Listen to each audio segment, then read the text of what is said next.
Morning, everyone. I'm Amber Hanover. My pronouns are she, her, and I'm the community engagement lead here at Mass. I'd like to begin by acknowledging I'm coming to you from Treaty 4 territory. I'm thankful to have been raised here and for the ability to live, work, and gather on this land. Mass's work and support reaches lands covered by treaties 2, 4, 5, 6, 8, and 10, currently known as the province of Saskatchewan, comprised of the territories of the Nehiyawak, Anishinaabe, Dene, Dakota, Lakota, Métis, and Nakota nations. My land acknowledgement is the beginning of my journey of reconciliation, and it's an expression of my gratitude to those whose territory we reside on and are visiting. So welcome, everyone. Thanks for joining us. Today, I'm introducing Deandra and Alicia from the Autism Resource Center to learn how to make museums and galleries more welcoming to autistic visitors. They'll be providing suggestions on how to create a safe, inclusive, and engaging environment for neurodivergent visitors. And they'll also discuss diversity and inclusion in the workplace by suggesting inclusive hiring practices. Just as a reminder, this recorded chat will be made available on our YouTube channel, as well as a link to today's full transcript. So Deandra and Alicia, I will pass it over to you. Awesome. Thank you for the introductions. Alicia, do you just want to start introducing yourself while I get the PowerPoint set up here? Sure. I'm Alicia. I'm an employment coordinator at the Autism Resource Center. We just have a couple housekeeping items. If you need to use the washroom at any time, just get up and use the washroom, stretch, come back when you're done. Our presentation is going to be about 45 minutes long with a 15-minute discussion period at the end. And if you have any questions, you can raise your hand or put it in the chat box. But if it's a longer discussion, we ask that you please save it for the discussion period at the end. Awesome. And I'll just give a little introduction for myself. My name's Deandra. I'm also an employment coordinator at the Autism Resource Center. And yeah, we've been contacted to do a presentation about autism-friendly museums and inclusive hiring practices. So thank you for having us. So we'd also like to do a land acknowledgement. In the spirit of reconciliation, we greatly acknowledge that we live, work, and play on the traditional territories of the Cree, Ojibwe, Saulteaux, Dakota, Nakota, Lakota, and the homeland of the Métis Nation. ARC as an organization is dedicated to learning more to offer culturally responsive programming and services for the Indigenous community. Okay, so first we'd like to give you a bit of a presentation outline and maybe some outcomes and goals for this presentation. So first we'll explain what the Autism Resource Center is, so you know where we're coming from. Next, we'll have a discussion about autism. Then we will discuss inclusive and accessible museums and some suggestions that we have for that. And then we'll have a discussion on inclusive hiring and what that looks like in the workplace. And lastly, we'll have a Q&A or a discussion period at the end. We're hoping to save about 10 to 15 minutes for that. Okay, so in part one, we'll talk about the Autism Resource Center and what our programs are and who we serve. So we serve adults on the autism spectrum, typically between the ages of 18 to 35. In order to receive our programs and services currently, we require that there be a formal diagnosis of autism. At the Autism Resource Center, we try to focus on a holistic approach. We have many unique programs that focus on the areas of employment, all the way from pre-employment to job coaching. And we have an in-house mental health counselor that our members are free to access.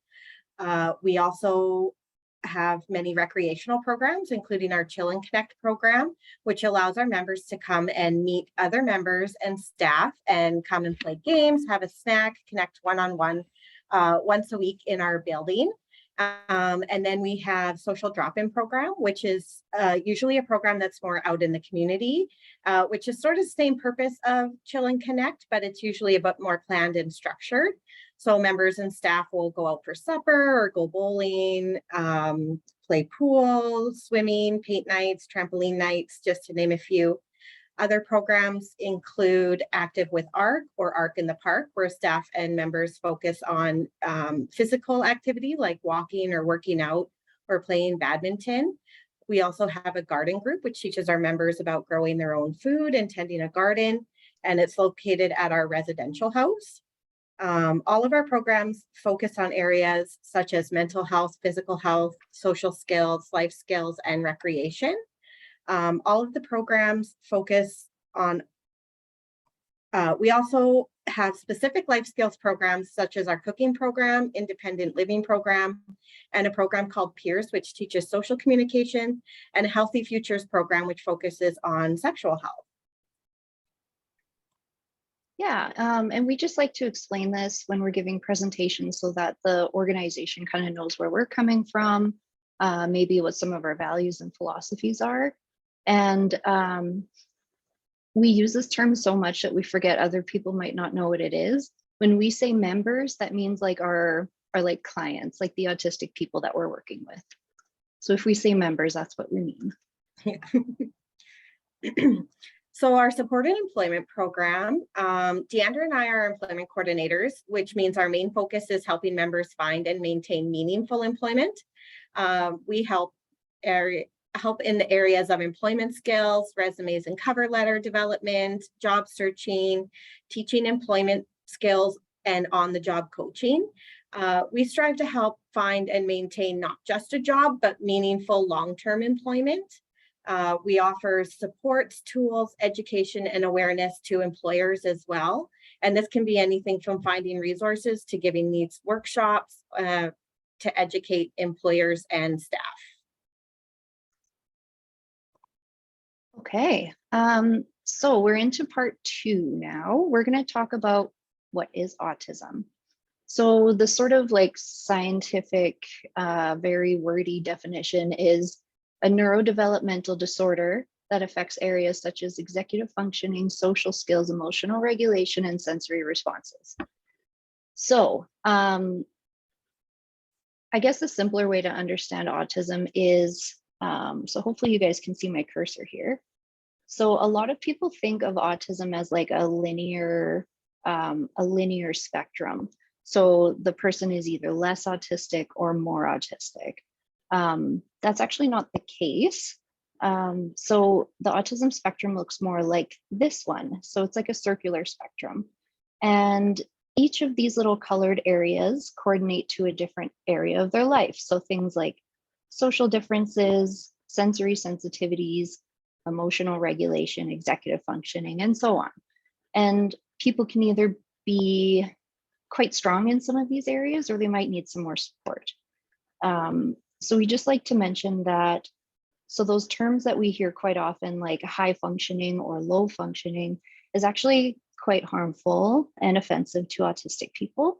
So a better way to embrace that is to say something like, this person needs more support, or this person needs less support.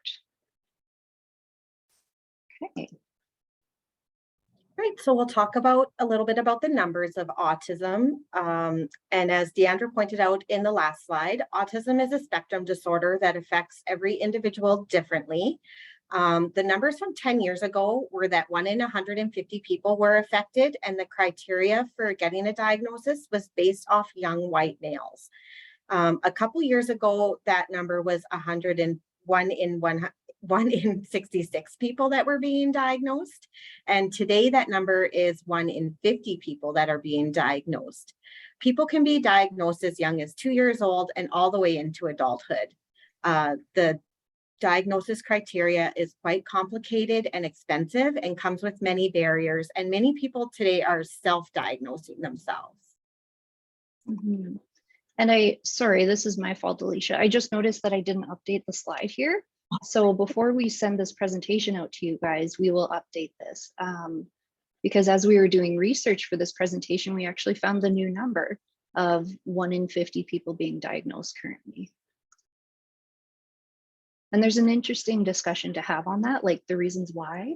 So maybe we can talk about that in the Q&A discussion period at the end.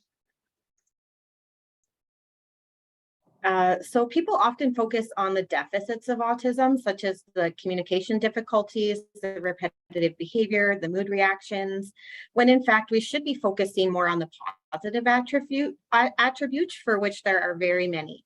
Autistic individuals are visual learners and they're focused on visual details. They have incredible attention to detail and have a unique way of looking at things to find different solutions to different scenarios.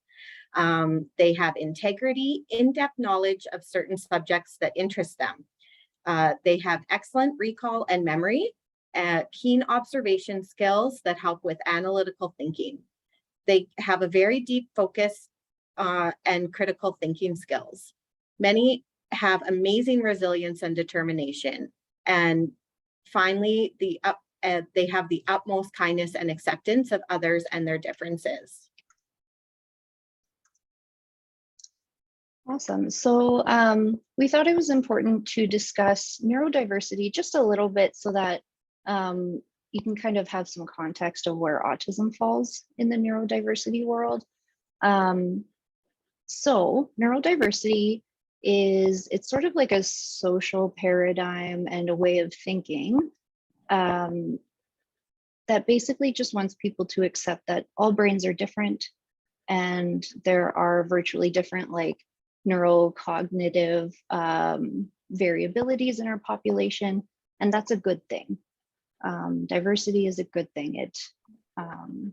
Yeah, we'll talk about the benefits more later on, but essentially that's the whole neurodiversity paradigm, is just understanding that people are different, brains are different, and that's okay. Also, many of the diagnoses that are included under the neurodiversity umbrella are autism, ADHD, dyslexia, mental illnesses, PTSD, Tourette's, and among many others. I won't mention all of them, but it's a very wide-reaching umbrella term, and autism is one of the most common ones that you think of when you hear neurodiversity. So we'll discuss each of these in further detail as the presentation goes on, but just some of the things that we consider when we're interacting with someone who is autistic are their executive functioning skills. So are we giving them enough time to process what we're saying before answering for them or moving to a different topic? Their sensory needs. Are we in a loud or busy environment that might be overstimulating, or could it be too bright or too dim? Their emotional regulation. Are we noticing when someone seems uncomfortable with their environment and make some changes there? And their communication. Are we using clear, concise language that they can understand? Their special interests. So making sure we're making them feel included in the conversation and maybe talking about something that they would have a preference for. And we usually make these suggestions for workplaces who have hired our members, but they're transferable to the museums, to the workplace, to the home, to the grocery store, and beyond. Okay, so executive functioning. This could have a presentation all on its own, but so I'll try to keep it concise. So if you look at this image here, there's essentially 8 different areas that make up executive functioning. So executive functioning happens in the prefrontal cortex, which is the front part of your brain. It's sort of the responsible, the adulting part of the brain. And a lot of people who are neurodivergent struggle with executive functioning, myself included.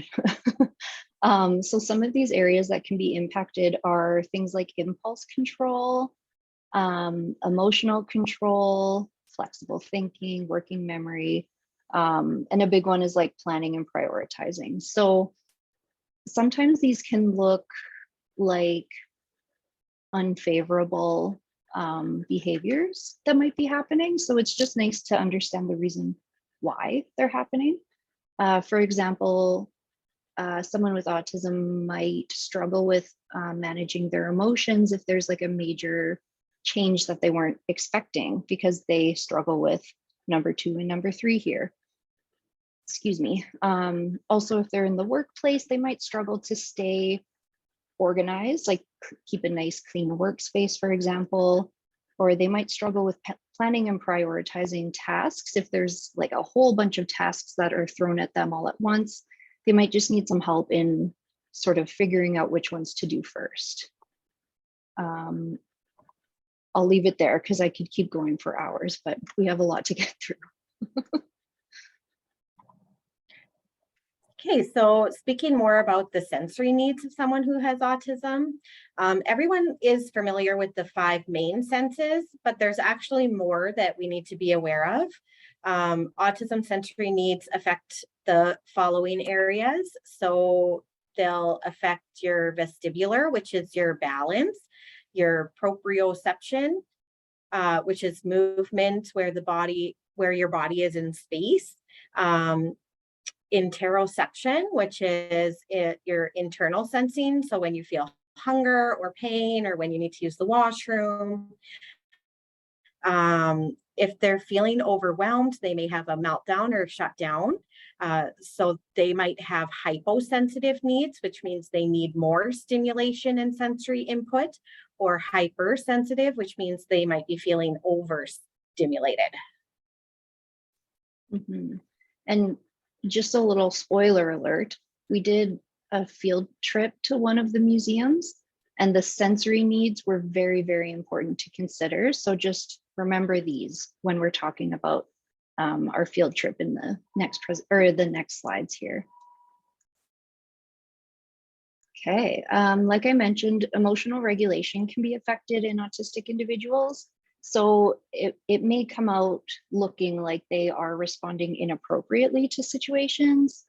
They may struggle to self-regulate emotions. So this means emotions can be like disproportionate. They can look a little bit bigger or smaller than you would expect them to.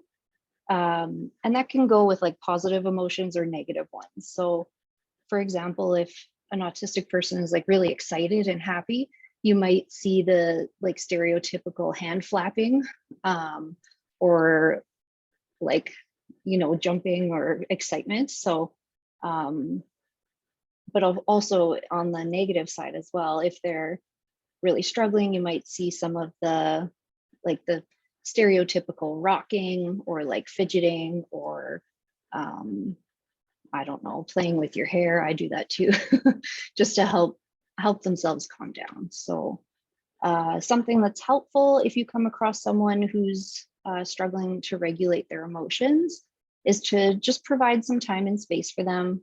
Usually they can figure it out on their own, but they just need some time and space away from that extra stimulation to be able to do that. So on the topic of communication for individuals with autism might look a little bit different than your regular conversation. So it looks like essentially 2 different operating systems that are trying to communicate with each other. Often the miscommunication can lead to frustration on both sides.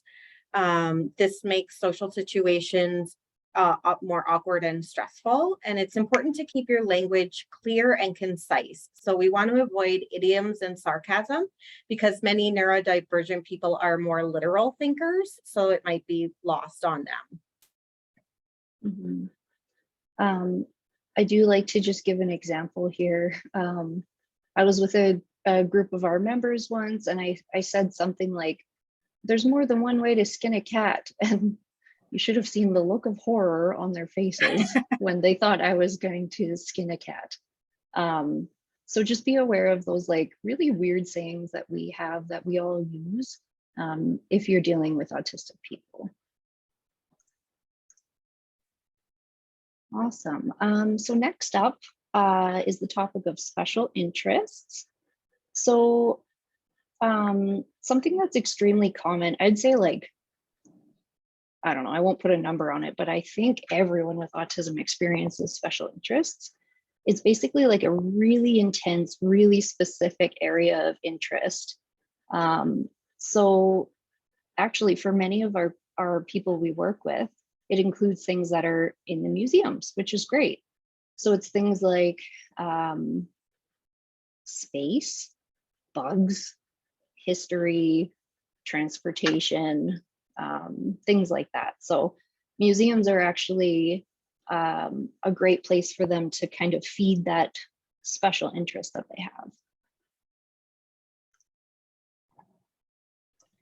So now we're moving on to part 3, which includes inclusive and accessible museums. So like Deandra said, we took a field trip to the Royal Saskatchewan Museum, and we'll include our findings along with the research to create our suggestions. These are just a few suggestions to make museums more inclusive and accessible to autistics.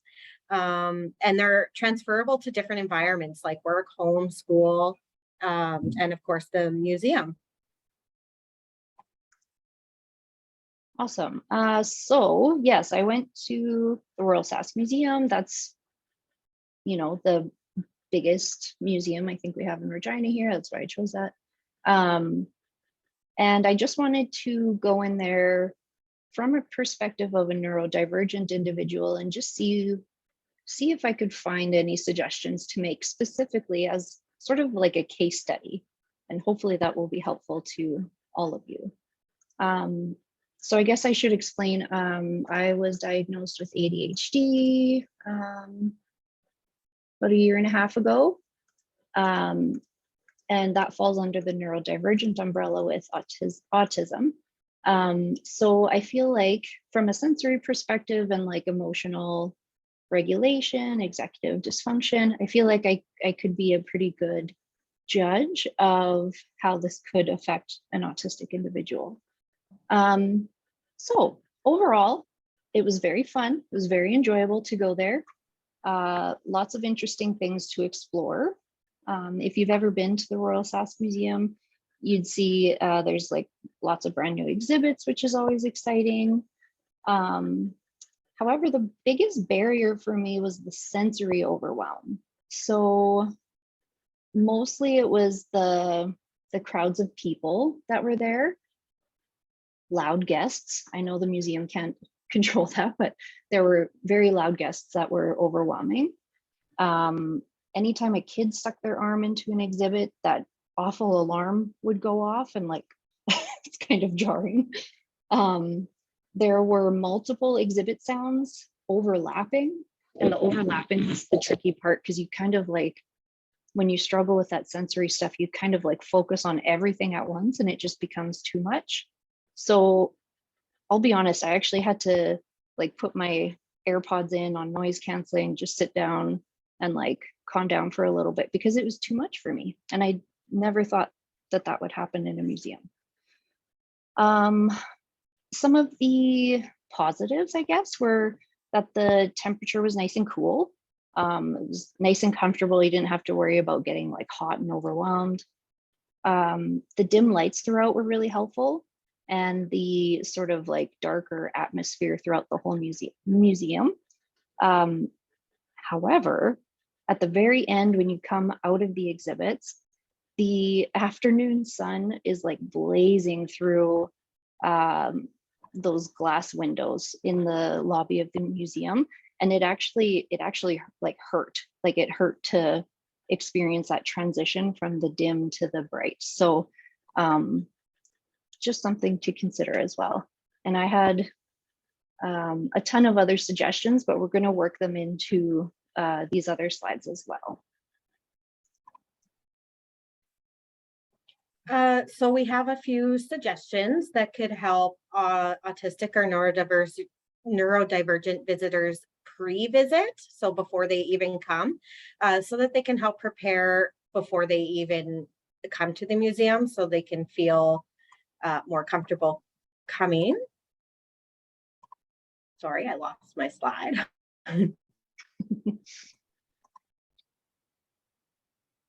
What number are we on, Deandra? 18. 18, sorry. Sorry about that. Good old tech issues. So So some suggestions would be having maps available online with the layouts and the displays that are at the museum.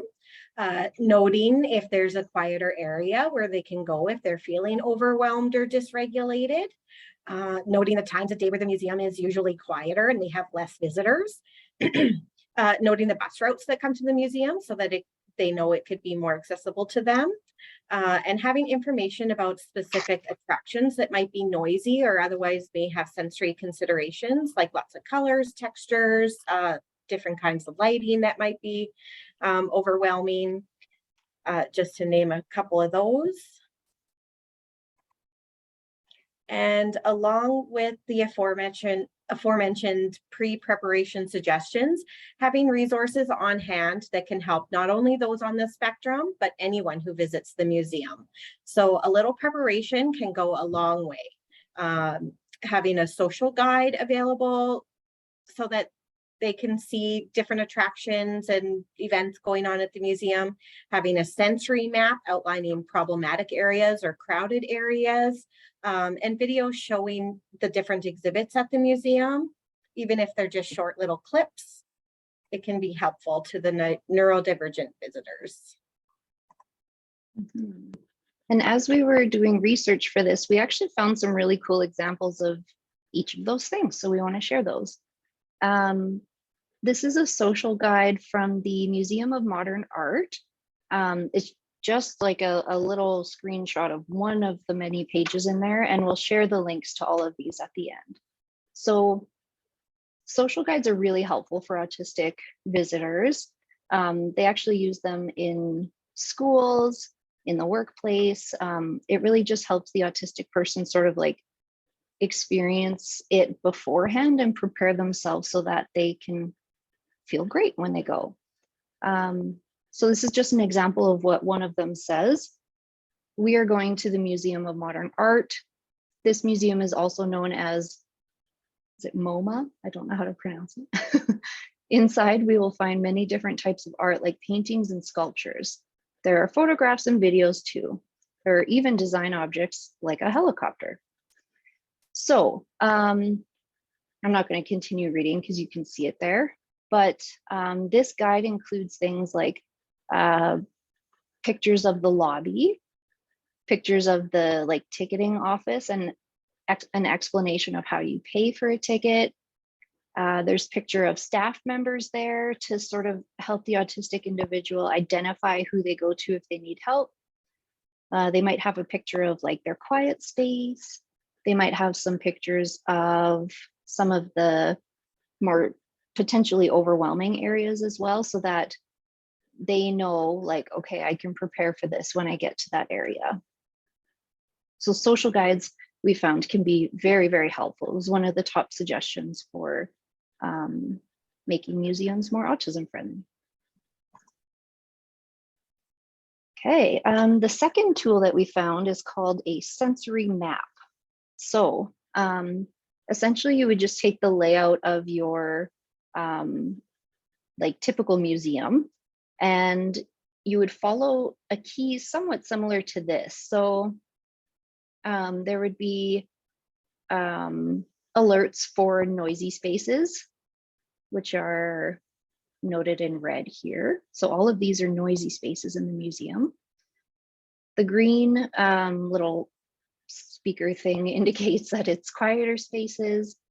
So like here on the map. The purple indicates that it's a crowded space.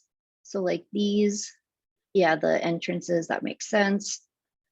The pink nose indicates that there's some strong smells there, which could be overwhelming. And the yellow with the lines in it indicates that this is all natural light. And the blue indicates that it's lower or subdued light. So if there was an autistic person looking at this, they could be like, okay, main entrance is right here. When I first go in, I'm going to expect a noisy space, a crowded space, and strong smells. So they know that they can kind of prepare for that once they get in there. And if they come out to the Great Court, for example, it's probably going to be another overwhelming space. There's lots of natural light, some smells, some loud noises, some crowds, etc. So maybe if they weren't able to handle that, they would know that there are some blue spaces here, which are a little bit lower or subdued and a little bit quieter. So they could always sneak off into these places if they need it. Okay, and the last resource we found was a video tour. So actually, I saw this being executed in two different ways. One museum had very short clips, probably like 10 or 20 seconds of the entrance, for example, and then the lobby in a separate video, and then the hallway to the exhibits. So you could either do it piece by piece like that, or you could just do like one longer video tour, probably like 10 to 15 minutes long.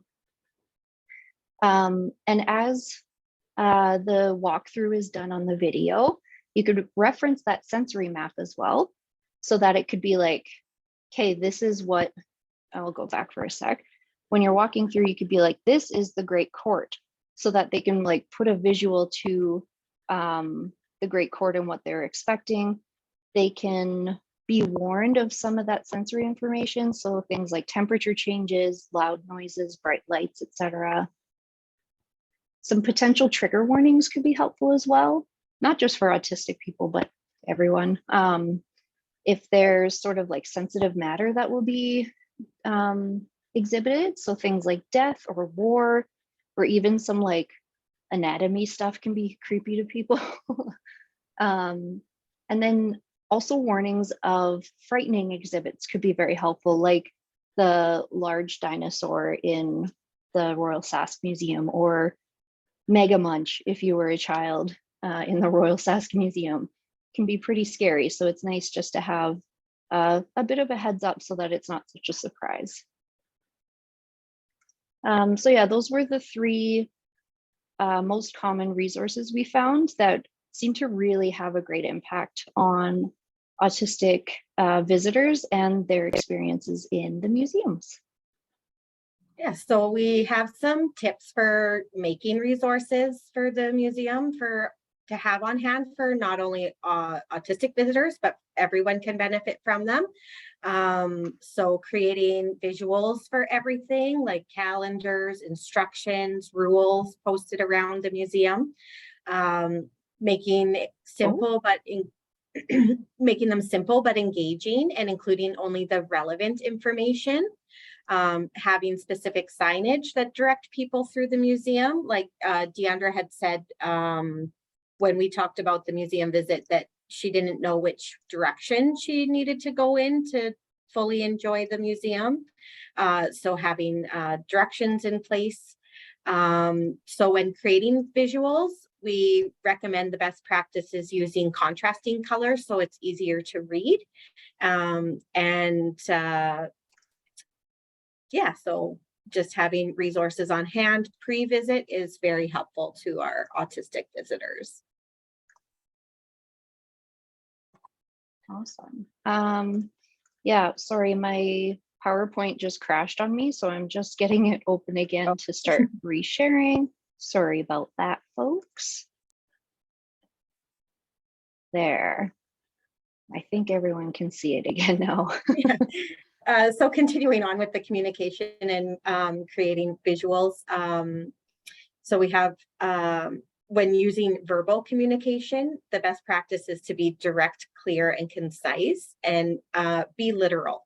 Avoid using those idioms that Deandra had suggested before, euphemisms, sarcasm, or common phrases that could cause confusion. Another example could be that plans are up in the air right now. It could lead someone to think that something is literally right in the air. Instead, say plans are not made yet. When using written communication, it's best to provide as much information as possible using the same advice as verbal communication, but adding only information that is specifically relevant. Too much jargon can be confusing. For everyone. Yeah. Awesome. So yes, like I said, the sensory considerations were probably going to have the most impact if there were changes made to the museums. The physical space is really I think that's really important to consider when thinking about neurodivergent visitors. So this is just like a dream scenario, a wacky suggestion, but I wanted to just make you guys aware of it. So there's something called the hearing loop technology. We actually got to use it at the Regina Folk Fest this year. So it's originally made for deaf or hard of hearing guests, so that they're like the sound of the music is going right into their hearing aid or into their implant so that they can hear it. So a way that the Folk Fest accommodated this for our individuals is by providing a little receiver, and that they could plug their headphones in and then just listen to the music and nothing else. None of the distracting background noise, the conversations, the overlapping noises. So because that just happened, and because we were making this presentation, I was like, that would be awesome in a museum. If there were like noise canceling headphones that they could connect to, and then they could just go through the museum, one exhibit at a time, and listen to it. And they don't have to worry about all of those, like those crazy, awful alarms or like loud guests. That's sort of like a dream scenario. I have no idea how the logistics would work or how expensive it would be, but I just wanted to make you aware of it, that it does exist. Some of the more accessible or like easier accommodations to make would be providing a sensory backpack or a bag.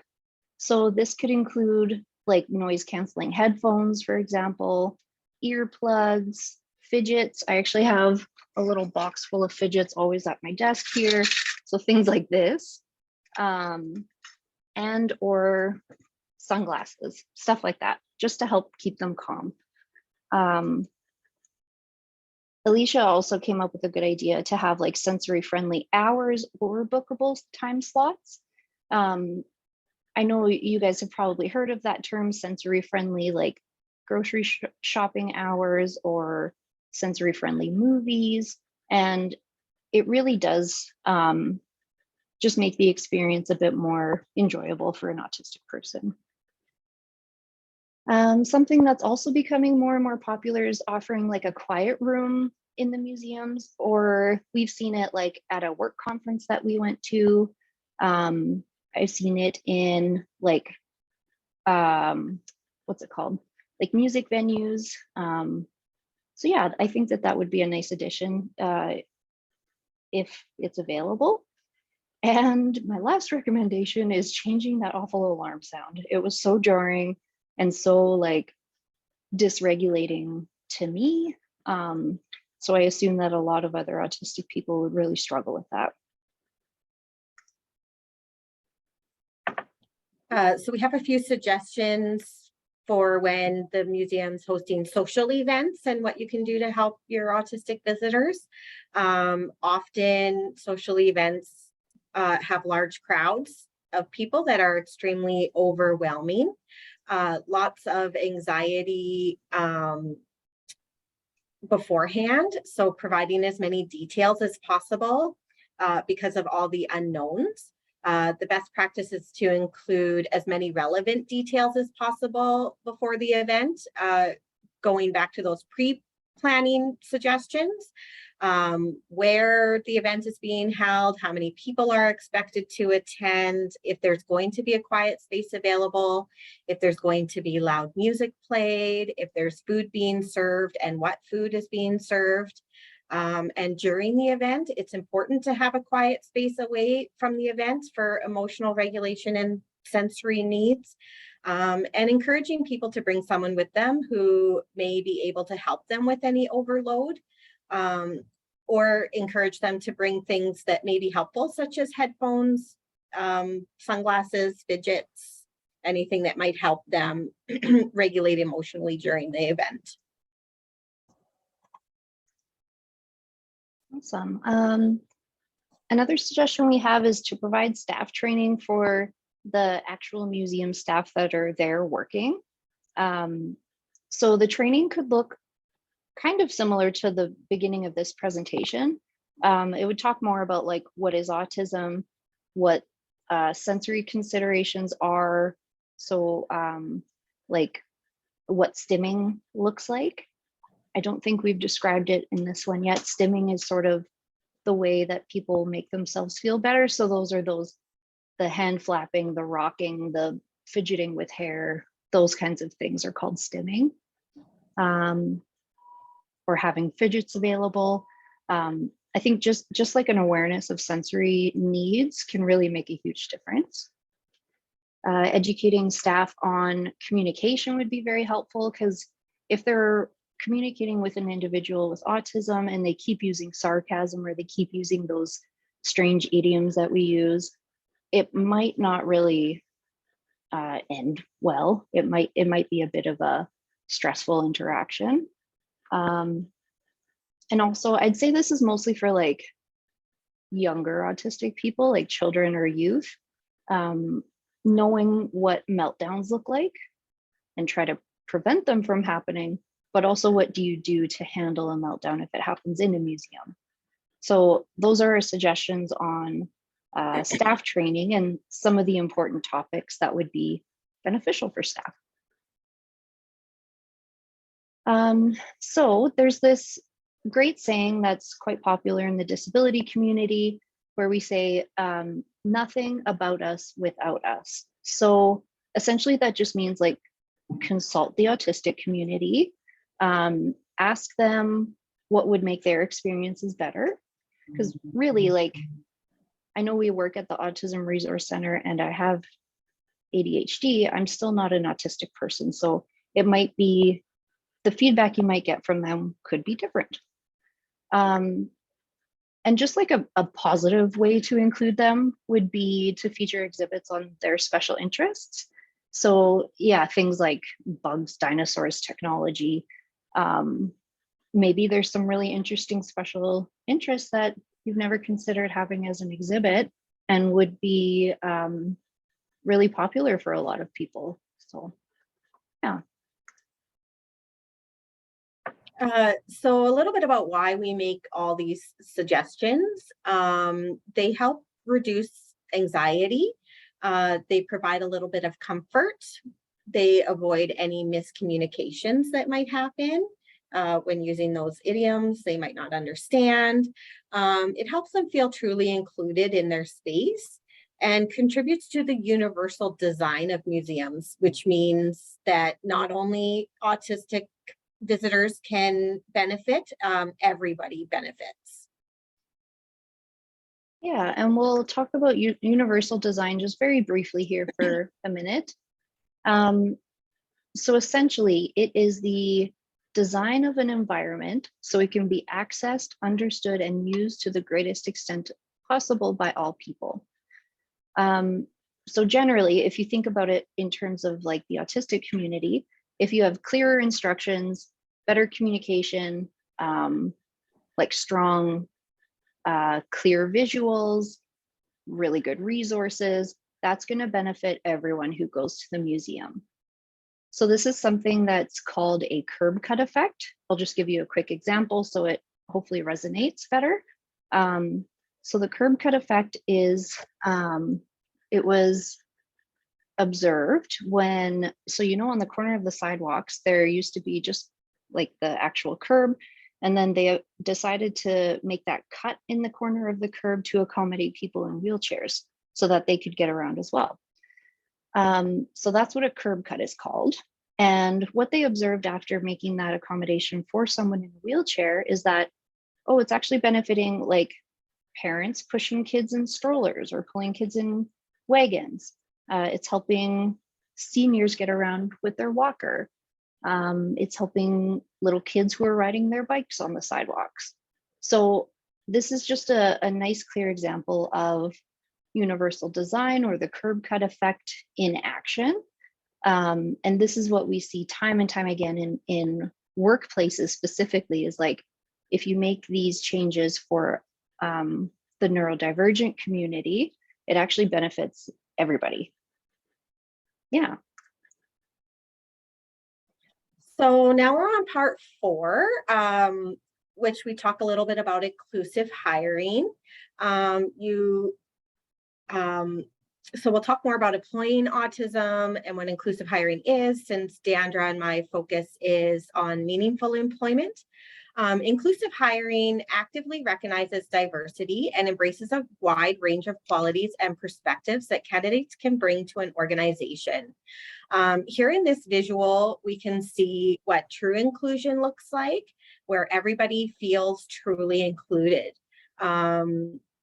Exclusion, the exclusion visual lets you know that a group of people that remain on the outside, they're not welcome in the inner circle, there's no accommodations being made. And then we have segregation, where a group of people are separated and singled out. An example of this is when movie theaters do their special sensory-friendly movie showings and the volume is lowered. And fewer people attend. It's not necessarily a negative experience, but it's not actual true inclusion because it singles out a group of people. Integration is when you welcome the group of people, but don't make any adjustments or accommodations for them. An example of this is when I worked at my previous job in the school system and in a special needs classroom. And when we were invited into a regular classroom, but no accommodations are being made so that somebody could actually like learn the content of what the class was being was for. So there, you were there, you were just kind of existing in the space, but not truly included. So true inclusion is meaningful and thoughtful and what we call best practice. So making accommodations for everyone that benefits everybody. Mm-hmm. And this is kind of the effect of universal design that we see. Right. Like essentially universal design equals true inclusion for people with disabilities. Yeah, so really quickly, I know we're getting close to the end of our time here. This is the last topic. We just want to talk about the like the organizational benefits to inclusive hiring. So of course there are personal benefits, but I'll save that for the next slide. So the organizational benefits are that the employer reaches an untapped market of candidates. So I'm sure you're all aware that people with disabilities are either disproportionately unemployed or underemployed. Of that subset, autistic people are even more disproportionately affected by that. So I can't remember the numbers off the top of my head. I think it's like 80 to 85% of autistic people are either unemployed or underemployed right now. So if you go into that untapped market, you're going to find some really great candidates and a lot of them. I know there's a lot of jobs to fill right now. So we just think that it's a really smart business decision to make. Of course, there's improved public image of the company as well. People who are, organizations that are inclusive are they just look better to other companies and to their customers. There's actually a ton of cost savings that happen when you employ a person with autism. There's very low turnover rates. Like once they have a job, they're in it forever, essentially. And they're very reliable, very punctual, very dependable. And once they know the job, like it's there, you're good. Also, kind of like I said before, diversity is a good thing. Diversity breeds innovation. So there's going to be more like unique ideas and perspectives to bring to, problem solving and finding solutions. Typically, we see improved morale at work. And we always see this, improved company-wide communication. So the managers start to avoid like abstract language, vague instructions, and they start to give very clear, concise instructions that are just easier to understand for everyone. And usually the resources that we make with our people in the workplace end up getting adopted by everyone at the workplace. They're like, this is awesome. We should have had this a long time ago. There. And of course, the personal and social benefits to inclusive hiring are like at the most basic level, this will change one person's life. Employment is absolutely life-changing, and we see that all the time. Some employee biases might be challenged by working with autistic people. We see this all the time as well, because autistic people make incredible employees, and their colleagues see that. They're like, oh, autistic people can work. They can do a great job. They can be in positions of power and leadership. Also, it's the right thing to do because it reduces barriers to employment for a huge portion of the population. These tactics that are learned at work are easily transferable to the personal life as well.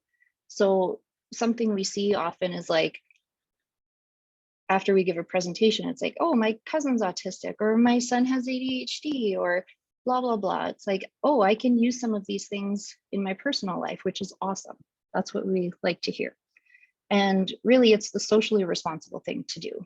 It's just the right thing to do. Sorry, should we show the video, Amber? Do you think we have time for that?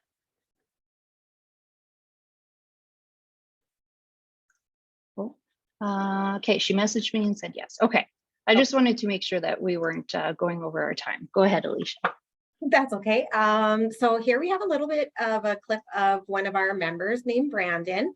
He's a frequent visitor to the museum. He's also involved in our employment program. And in the video, he talks about what meaningful employment is to him, and as well as his employer and coworkers discuss how Brandon enhances their experience at work. Awesome. So I've been clicking on this and it's not doing anything. Just give me a minute here.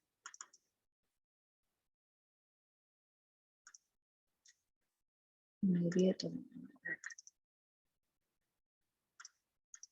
Darn it. Okay, well, we can include the link to this video as well in the resource section if you'd like. Or you can just go to our YouTube channel. I think it's titled like Autism at Work. Send me the link. Okay. All righty. Sorry about that. Okay, Alicia, take it away. All right, so in closing, we just like to recap a little bit. So autism is a spectrum disorder. It affects everybody differently. Most accommodations you can make are low cost or even free, aside from the hearing loop. But most accommodations are usually very low cost. The most helpful advice we can offer is the pre-preparation resources and sensory accommodations for the museum. Accommodations help with the universal design and benefit everybody, not just people on the spectrum. And inclusive hiring has a wide-reaching benefit. Autistic visitors make great employees.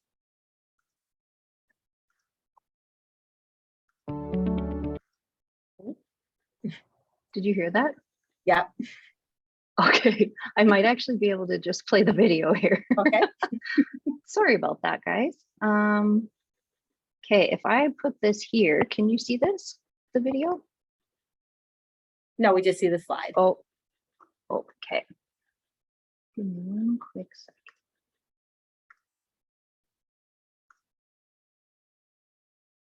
Here, I'll just reshare it. Sorry about this.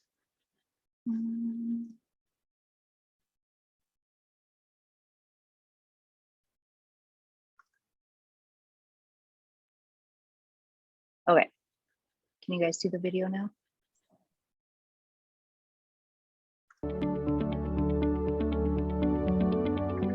I usually do some sweep around, vacuum. I think I like to take out, trash, because that's my favorite thing is to do. Get all my extra work done and get all of my tasks done. I love the different perspective and the energy that Brandon brings to the day. Brandon brings a great positive energy to our office. Someone on the spectrum like Brandon's just really nice. It just gives you another outlook. He's always in a positive mood. Since starting at IQ Brandon has really blossomed. He's much more social. He's much more willing to try out new things in work and outside of work. Initially, what I learned though was just not to be as a very shy person, as which sometimes I really am. Autism Works is a comprehensive program that supports young people on the autism spectrum to transition into the workplace. When we first had Brandon hired, we had him and someone from ARC come in, and we kind of discussed what being on the spectrum means and, you know, different interactions you need to have with them. And I think that really prepped people not only to hear the training, but also hear from Brandon himself as well. Autism can be a really loaded word, and so we want to make sure that everyone that's inviting this new employee is really comfortable with what their needs are and the really simple accommodations that might be required for them. I think ARC puts a lot of the groundwork in place to kind of identify ahead of time what is it that interests, you know, these people that they're working with, and so you can find the right fit. So then as an employer, you can be 100% confident that you're getting someone who is going to be engaged. I'd invite any employer that's considering inclusive hiring to reach out to the Autism Resource Center. We have a pool of candidates interested in all types of jobs. Our services are provided for free to make sure that everyone is really supported and understanding. Definitely recommend other companies to get in touch with ARC and really look into this and see if it's something that they can help foster and add to their company. When employers reach out to us looking to maybe hire somebody on the autism spectrum, they're always pleasantly surprised at the results that they find. It's really the favorite part of my job, is hearing how successful someone is in the workplace. Just make my bosses proud and just make them happy too every day.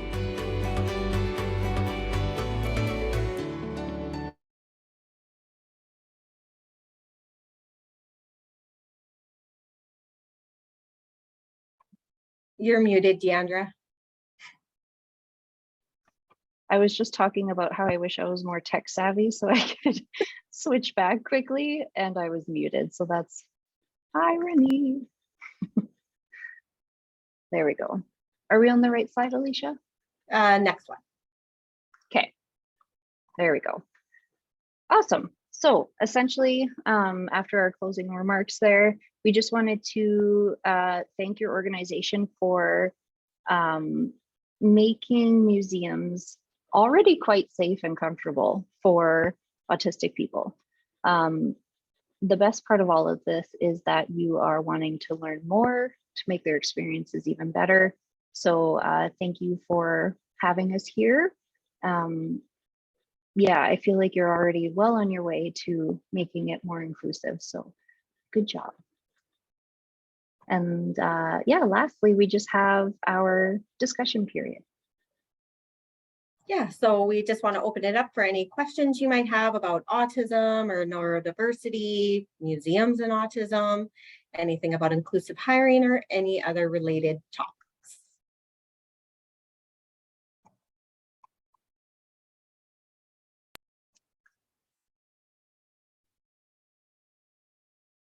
Feel free to use the chat as well if you don't feel like unmuting yourself.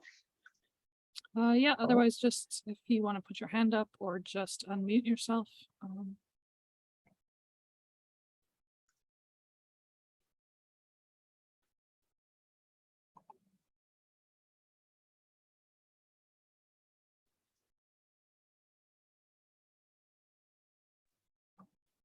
Thanks, Candace. She's saying no questions at the moment. I think it was. Sorry. If you think of any questions later, you can look at our email addresses at the top of the presentation and email us if you have any other questions you think of later. Yeah, I think you guys covered quite a lot. I think ultimately a lot of organizations, including Mass itself, but just the resources in the education to start what, you know, neurodiverse expectations or, you know, what to look for and to consider when people are visiting our spaces, but also the inclusive hiring. I think that's a huge topic, and I know that's one, I mean, that is your guys' specialty as well. So definitely if there's any specifics, don't hesitate to reach out to me. I can get you in touch, or just reach out directly to ARC. Yeah. Does anybody have anything? Oh, Candace. Yeah, sorry, I spoke too soon, I guess. I do have a question. I thought those resources and ideas were so fantastic. So I'm new at Ramey Modern. I'm the director of marketing and communication. So as we're looking to kind of produce materials, I love the, know before you go kind of idea. So just wondering, if we were to look at producing something like this, if this is something your organization would review for us or look over before we kind of finalize the document, or what level of involvement would you like to have in that? Yeah, really good question. I feel like if it was already created and we sort of just had to look at it to provide our feedback and any small suggestions, small changes, I feel like we would be able to have capacity for that. I'm a people pleaser and a yes person, so I don't want to commit to too much. Just because we are a nonprofit, we're very small, but have a huge population that we're serving. So I feel like if it's already kind of developed, or if you need some pointers on like specific things that you should cover, I feel like we would be able to be consulted for that. Absolutely. And Okay, yeah. I think you'll be excited to see the links, like the full resources as well, because those are some really, really great resources to start with. Yeah, I would just hate to produce something without having, like you say, the community itself involved in Right. what this looks like. I already looked up the MoMA one, and we know our space, we know already what we would be doing. But even if there's someone you can recommend that we can reach out to or consult with, on if we needed to hire someone to consult with, like certainly it's, that's HR related in a way, but a consultant that we could work with on that, I think we'd be open to exploring that and just making sure that, again, the community is involved in what we're producing for the community.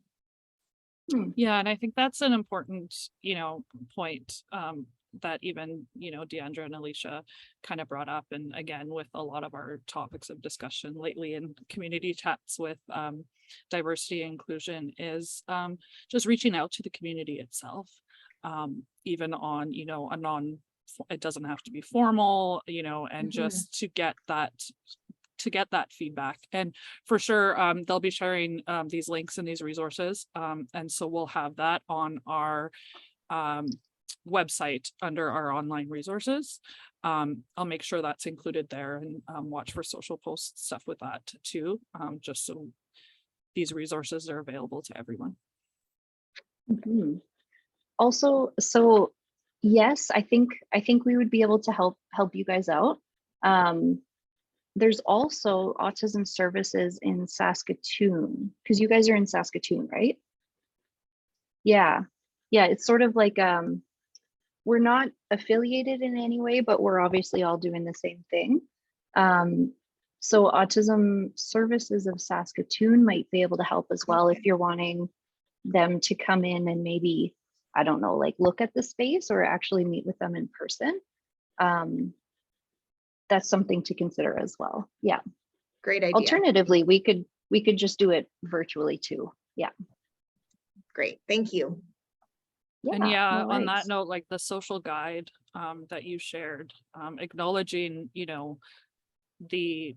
that places have this, again, it being available to, the mass, everyone, not just, people who need it, again, goes to that like curb cut theory, but including that as, a resource is like super helpful, especially like as a community engagement, but also doing social media and, acknowledging, inclusivity in those areas. The clear, concise language, which I know I struggle with, but is huge, Mhm. you know, without, you don't have to have, you know, the super wordy, catchy things that are trying to, those phrases and things that'll catch more people's attention supposedly. But even just that one page you shared of MoMA's, where it was like, this is what we are, this is what you'll Mhm. see, this is what's here, is just super clear, and Yeah. for everyone. Mhm. Yeah. I think that's such a good point to Deandra, what you were saying just about how, with the curb effect, idea, I think like using the right language to attract more and make it more accessible for everyone, including youth and whoever. It just is a really good guideline for us to look at. Yeah. Awesome. Thank you Thank for you. the feedback. Yeah. Yeah, so again, I'll make sure this is all shared. We'll have our YouTube video up. I know they'll be sharing their slideshow and resources and everything, so just keep an eye out for that. Yeah, if we don't have any other questions, again, reach out to me or Park directly. But yeah, I want to just thank everyone for joining us today. Just on a side note too, and it just kind of came as good time, good timing around this chat too, but we've been Mass has been contacted by Autism Cantech. It's a federally funded program that focuses on removing barriers to employment in the digital economy for autistic youth. So they're actually looking for employer partners with students trained in cataloging and organizing digital assets, efficiently finding digital assets, helping clarify usage rights and permissions for these digital assets. So students can help virtually with like social media posting, scheduling, organizing any of your media, digitization of hard copy to soft copy, and even creating a digital library. So ACT actually has an upwards of 10 students. And I mean, because they can work virtually, but they're looking to apply their skills at no cost. It is a federally funded program. So just please email me at community@sassmuseums.org for more information on this. I will be making some social posts and some stuff on our website again, because it's just came across my inbox. So if anybody's definitely interested in that, I have all that information of who to contact. So, and again, I just want to thank Deandra and Alicia for, again, just super concise, full of information. There's definitely some areas of topics of discussion that can, carry on from this as, an overarching organization like Mass, but even just as our individual museums, even, small volunteer run, larger organizations, it's definitely useful. So I appreciate your time. And again, this will be available on YouTube, and watch for our resources. So I want to thank everybody again for joining us today. Thanks for having us. Thanks for having us.